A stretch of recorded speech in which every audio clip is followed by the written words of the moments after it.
याद रखना double engine की सरकार है, ये केवल बोलती नहीं करके दिखाती भी है।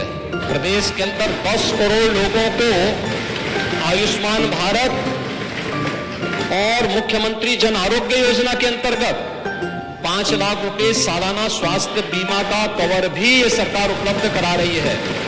और किसी भी पैनल्ड हॉस्पिटल में, वह सरकारी हो, सरकारी में सारी सुविधाएं फ्री में है, लेकिन किसी भी प्राइवेट हॉस्पिटल में जाता है तो वहां वे सुविधाएं मिल रही हैं। और ये पूरा सदन गवाह है कि हर माननीय सदस्य को इस सदन के द्वारा अपनी निधि से ही 25 लाख रुपए सालाना देने का अधिकार दिया गया है। और यही नहीं, मुख्यमंत्री राहत कोष से हम चेहरा देख करके पैसा नहीं देते हैं। कोई भी व्यक्ति जो भी आवेदन करता है, कोई भी पीड़ित हो, उसकी जाति, उसका मत, उसका मजहब नहीं देखा जाता है, बल्कि वो पीड़ित राज्य का नागरिक है। उसको प्रदेश में, देश में या दुनिया में जहां कहीं अच्छी स्वास्थ्य की सुविधा मिलती है, और सुविधा के लिए मुख्यमंत्री राहत कोष से भी हम पैसा देने में कोई कोताही, तमाम मान्य सदस्य विपक्ष में बैठे हुए हैं, हर व्यक्ति इस बात को कह सकता है। उनके प्रस्ताव आते हैं बिना किसी भेदभाव के, हमने उसके लिए भी धनराशि उपलब्ध कराई है। आयुष्मान भारत और मुख्यमंत्री जन आरोग्य योजना भी है। हम आभारी हैं आदरणीय प्रधानमंत्री जी के, जिन्होंने आयुष्मान भारत जैसी योजना दी, जिसमें हर गरीब से गरीब व्यक्ति भी आज अपना उपचार किसी भी अच्छे कॉर्पोरेट हॉस्पिटल में भी करा सकता है, और देश में भी करा सकता है, दुनिया में भी कहीं करा सकता है। हर वर्ष की सुविधा उसको मिली है। मुख्यमंत्री जन आरोग्य योजना की सुविधा भी उसे दी गई है। इसके अलावा माननीय विधायकों को भी 25 लाख रुपए तक खर्च करने का अधिकार दिया गया है।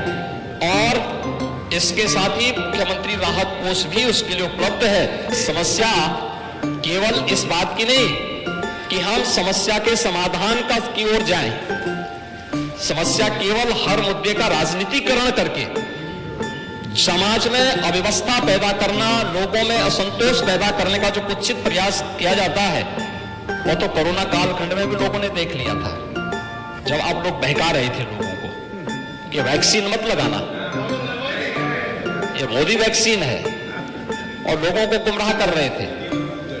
परिणाम क्या है? मोदी जी के शासनकाल में, उनके मार्गदर्शन में हमारे वैज्ञानिकों के द्वारा बनाई गई दोनों वैक्सीन दुनिया की सबसे प्रभावी वैक्सीन है। दुनिया के अंदर तमाम देशों में कोरोना महामारी के मामले बढ़ते हुए दिखाई दे रहे हैं। भारत में कोरोना कंट्रोल है और उत्तर प्रदेश में भी पूरी तरह नियंत्रण में है, कहीं कोई समस्या नहीं है। सरकार आपके द्वारा उठाए गए मुद्दों पर पूरी तरह सतर्क है, और अब तो इसके मामले वैसे भी समाप्ति की ओर है। बरसात के समय जल जमाव वाले क्षेत्रों में, अन्य क्षेत्रों में इस प्रकार की बातें देखने को मिलती है। और ये केवल डेंगू के मामले नहीं होते, इंसेफ्लाइटिस के भी मामले होते हैं, मलेरिया भी होता है, कालाजार भी होता है, चिकनगुनिया भी होता है। तो आपकी जानकारी के लिए, हो सकता है कि काफी दिन हो गए मंत्री पद से हटे हुए, तो आप भूल गए होंगे, तो आपके संज्ञान में लाने के लिए हमने दिया था।